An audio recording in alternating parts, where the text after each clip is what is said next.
Oi, galerinha, tudo bem? Hoje a gente tá aqui para falar um pouquinho de matemática e vírus. Aí vocês vão assim, nossa, Carol, matemática e vírus, isso tem alguma coisa a ver? Claro que tem. Na verdade, a matemática ela pode explicar muito o que está acontecendo no mundo todo. A gente só ouve falar de coronavírus e vocês vão ver aí pela tela que está no computador, a gente vai ver como é que um vírus pode se propagar matematicamente falando. Então vamos começar? Repara o seguinte, tudo que nós vamos fazer a partir de agora está baseado nessa notícia que eu vou mostrar para vocês. Olha aí, ó. Se vocês forem ver na tela, isso é uma notícia de janeiro de 2020. Tá falando ali, ó, epidemia de coronavírus dobrou de tamanho a cada 7 dias, indica estudo. Repara que tudo que nós vamos ver a partir de agora é supondo que essa informação é uma informação verdadeira.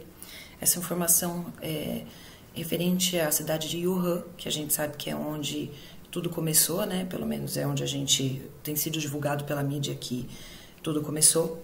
E aí repara que, de acordo com alguns estudos, está escrito que cada pessoa infectada passou essa doença em média para mais 2 outras pessoas. E isso num tempo de 7 dias. Matematicamente falando, vamos ver o que na verdade está acontecendo? Observe isso aqui. Imagine que essa é a primeira pessoa infectada. Imagine que essa pessoa ela passou para mais 2 pessoas num período de 7 dias. Então, se vocês forem analisar o esquema, vocês já vão ver que já são 3 pessoas infectadas em 7 dias. Imagine que cada uma dessas 2 pessoas infectou outras 2 pessoas em mais 7 dias. Então, repara que em 14 dias nós já temos ao todo aí 7 pessoas infectadas. 4 com mais 2 daqui, são 6, com mais uma, que foi o primeiro, 7. E cada uma dessas pessoas infectou, ao longo de 7 dias, outras 2 pessoas, conforme está sendo mostrado nesse esqueminha aí. Então, vai dando uma olhada. Repara que se a gente se nós quiséssemos, é claro que nós poderíamos continuar fazendo esse esqueminha, esse desenho. Mas repara que só de dar uma olhadinha aí, a gente já começa a perceber o que está acontecendo. Olha só, teve uma pessoa infectada, depois de 7 dias mais 2, depois de 7 dias mais 4, depois de 7 dias mais 8. Claro que eu estou considerando que isso é uma corrente e que essa corrente não vai ser quebrada, né?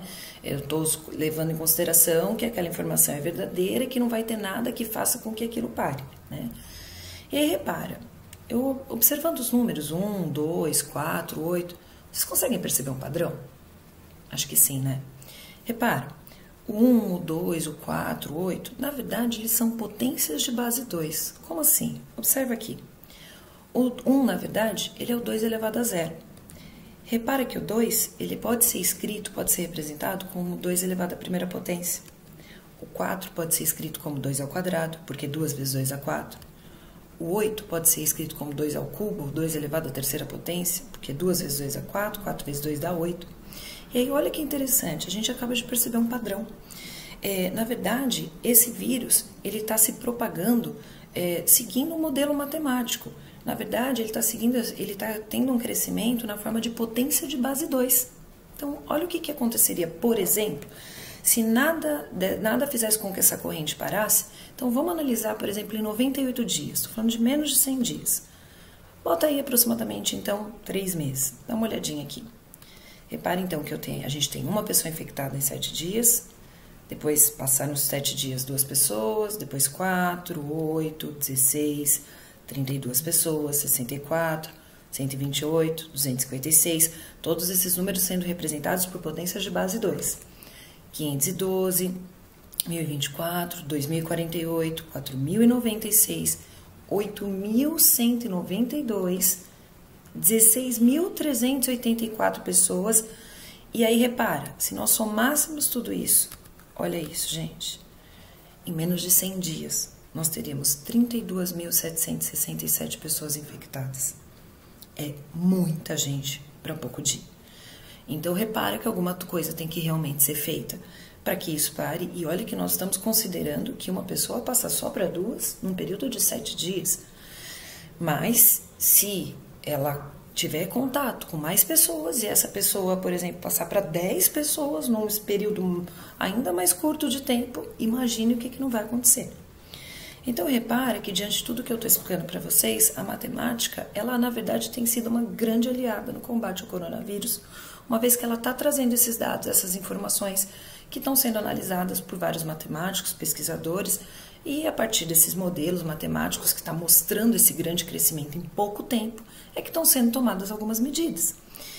E repara que um gráfico que tem sido circulado muito pela mídia, né, se vocês forem assistir algum jornal na televisão, ou enfim, forem ler alguma informação sobre coronavírus, provavelmente vocês vão se deparar com esse gráfico que está aí. E eu realmente gostaria que vocês compreendessem o significado desse gráfico. Repara o seguinte, esse eixo aqui, que é o eixo X, ele está mostrando o tempo. E esse eixo aqui, que é o eixo Y, está mostrando o número de pessoas infectadas conforme o tempo vai passando. Perceba que existe uma linha aqui nesse gráfico. Essa linha mostra a capacidade do sistema de saúde do país. Por que essa linha é uma linha reta? Ela não está variando, ela é reta. Porque, na verdade, a gente tem sempre o mesmo número de leitos, o mesmo número de hospitais. Então, claro que, eventualmente, vocês viram lá que no Wuhan, eles construíram um hospital, assim, em 10 dias, super rápido, mas a gente sabe que, no geral, a capacidade dos hospitais, ela se mantém, ela é a mesma. E aí, o que acontece? Essa curva, se vocês forem ver, a primeira curva, ela está crescendo muito rápido em pouco tempo. E o que o governo quer que seja feito? Ele quer que essa curva seja achatada, porque aí as pessoas vão acabar sendo infectadas, isso é um fato, mas em um longo período de tempo. Por isso que o governo está tomando algumas medidas, né? Vamos entender direitinho esse gráfico, vou mostrar aqui para vocês, tá? Vamos analisar a situação que eu acabei de falar. Na nossa situação, a cada 7 dias, nós temos 2 pessoas infectadas, certo? Então, vamos lá. Imagine que esse ponto A está sendo representado 0 infecções. Aí, imagine que, vamos entender melhor o que está acontecendo, olha aqui pela tabela primeiro, tá? Repara que em 7 dias, nós já temos 3 pessoas infectadas, porque é uma pessoa no primeiro dia, e dali 7 dias mais 2. Então, repara que esse ponto 7,3, o ponto B, na verdade, que tem as coordenadas 7,3, ele, na verdade, é a representação matemática dessa situação que a gente está vendo. Como é que eu coloquei esse ponto aqui nesse gráfico? Repara, observa que esse ponto aqui é o ponto B, tá? Então, eu vim aqui nesse eixo horizontal e eu coloquei o 7, por referente ao tempo, são 7 dias, e nesse eixo vertical eu vim no 3, referente às 3 pessoas infectadas. Perceba que se nós prolongarmos essa reta e essa reta, a intersecção dessas retas vai dar um ponto. Este ponto, que é o ponto B, aqui ó, este ponto, que é o ponto B, ele é literalmente a representação dessa situação que eu acabei de falar. Aí, na nossa situação, depois de mais 7 dias, ou seja, nós estamos falando de 14 dias, nós teremos ao todo 7 pessoas infectadas. Por quê? Porque é uma pessoa que infectou mais 2 e depois cada uma das 2 infectou outras 2, portanto mais 4.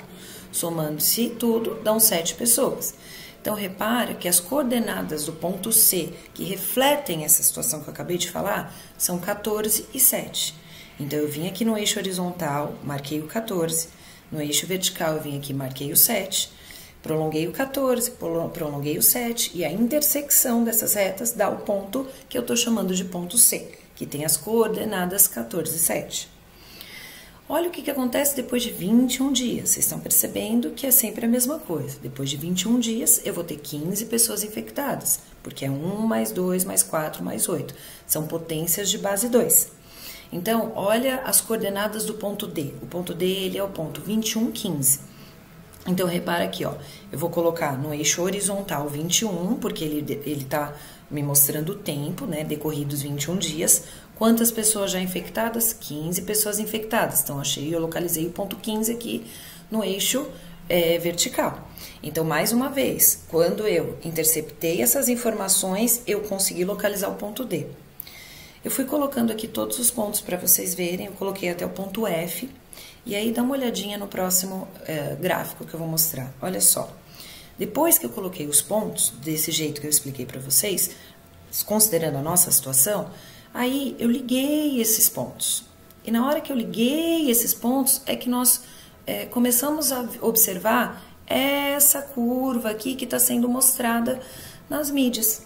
né? Se vocês forem comparar, esse comecinho aqui, ele é muito parecido com esse comecinho dessa curva aqui. Então, na verdade, esse gráfico, ele mostra realmente que vai ter um crescimento em relação às pessoas infectadas, isso é fato, né? Mas é claro que a gente espera que depois isso tende, com certeza, a baixar.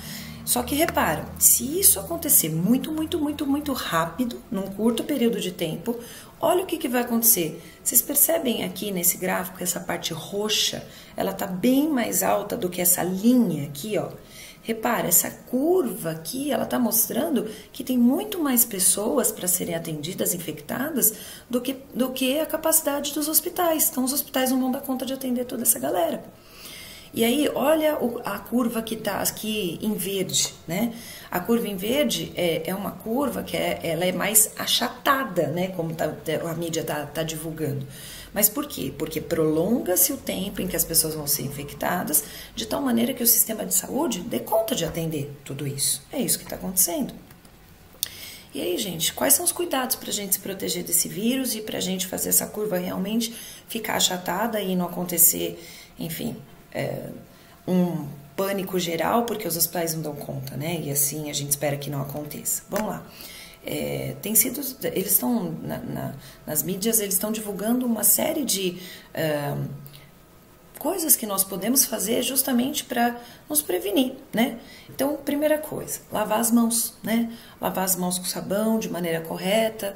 E qual é essa maneira correta? Então, você tem que lavar primeiro esfregando essas partes das mãos, parte de cima das mãos, tem que lavar entre os dedos, tem que lavar o dedão, tem que fazer uma conchinha para poder lavar as pontas dos dedos e as unhas, aqui e aqui, lavar os pulsos, e aí o óbvio, né?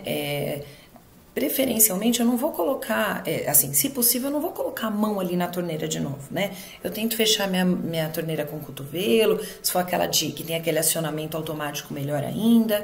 Então, essa é uma das medidas que o governo tem passado para a gente tentar diminuir esse contágio, né? E para se prevenir.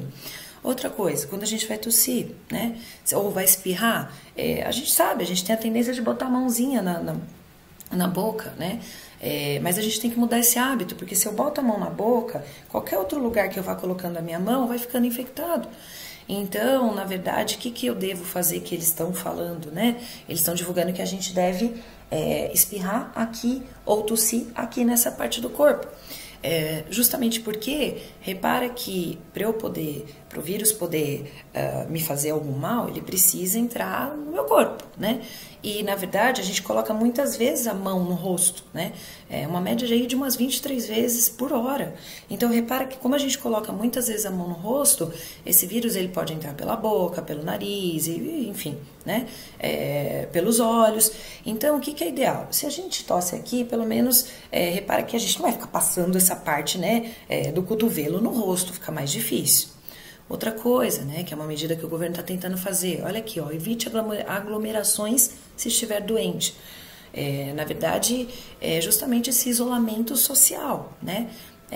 Por isso que o governo está falando para a galera ficar em casa, para as escolas também fecharem suas portas gradativamente, dando tempo para os pais se organizarem, mas justamente porque essa aglomeração faz com que mais pessoas tenham contato umas com as outras e essa curva pode crescer muito rápido, como eu mostrei para vocês, tá bom? Outra medida é que, ó, mantenha os ambientes bem ventilados. Isso a gente já costuma fazer, né? Mas isso não vale falar. E não compartilhe objetos pessoais, né? Toda vez que eventualmente alguém utilizar alguma coisa nossa, é bom a gente esterilizar com álcool também, tá bom, gente? Então é isso. Espero que vocês tenham entendido o que a matemática tem a ver com essa história toda. E eu vejo vocês no final dessa curva. Assim espero. Tchau, tchau.